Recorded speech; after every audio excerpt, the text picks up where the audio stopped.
Investigando durante décadas a natureza do marxismo, acabei concluindo que ele não é só uma teoria, uma ideologia ou um movimento político. É uma cultura, no sentido antropológico, um universo inteiro de crenças, símbolos, valores, instituições, poderes formais e informais, regras de conduta, padrões de discurso, hábitos conscientes e inconscientes, etc. Por isso é autofundante e autorreferente, nada podendo compreender exceto nos seus próprios termos, não admitindo uma realidade para além do seu próprio horizonte nem um critério de veracidade acima dos seus próprios fins autoproclamados. Como toda cultura, ele tem na sua própria subsistência um valor que deve ser defendido a todo preço, muito acima das exigências da verdade ou da moralidade, pois ele constitui a totalidade da qual verdade e moralidade são elementos parciais, motivo pelo qual a pretensão de fazer-lhe cobranças em nome dela soa aos seus ouvidos como uma intolerável e absurda revolta das partes contra o todo, uma violação insensata da hierarquia ontológica. A constituição da sua identidade inclui dispositivos de autodefesa que impõem severos limites à crítica racional,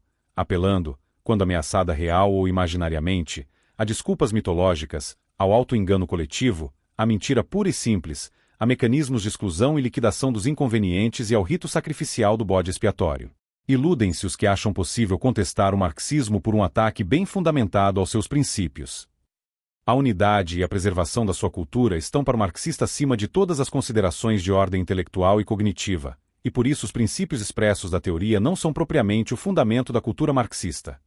São apenas a tradução verbal, imperfeita e provisória, de um fundamento muito mais profundo que não é de ordem cognitiva e sim existencial, e que se identifica com a própria sacralidade da cultura que deve permanecer intocável. Esse fundamento pode ser sentido e vivenciado pelos membros da cultura por meio da participação na atmosfera coletiva, nos empreendimentos comuns, na memória das glórias passadas e na esperança da vitória futura, mas não pode ser reduzido a nenhuma formulação verbal em particular, por mais elaborada e prestigiosa que seja. Por isso é possível ser marxista sem aceitar nenhuma das formulações anteriores do marxismo, incluindo a do próprio Marx. Por isso é possível participar do movimento marxista sem nada conhecer da sua teoria, assim como é possível rejeitar criticamente a teoria sem cessar de colaborar com o movimento na prática. A investida crítica contra as formulações teóricas deixa intacto o fundamento existencial, que atacado reflui para o abrigo inexpugnável das certezas mudas ou simplesmente produz novas formulações substitutivas que, se forem incoerentes com as primeiras,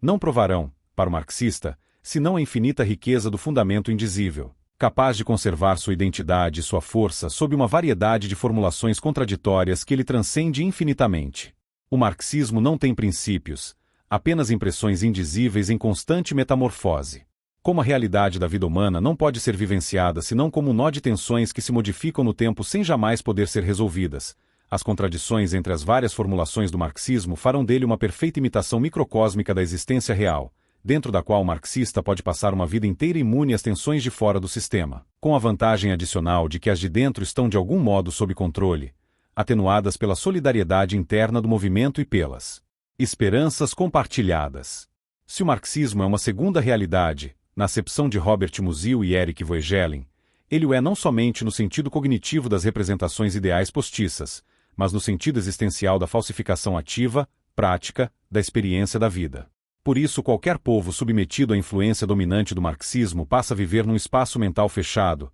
alheio à realidade do mundo externo. Detalharei mais no próximo artigo estas explicações, resumo das que ofereci no meu recente debate com um professor da Faculdade de Direito da USP, às quais meu interlocutor respondeu que eu pensava assim por ter problemas emocionais graves, sem perceber que, com isso, dava melhor exemplificação da minha teoria.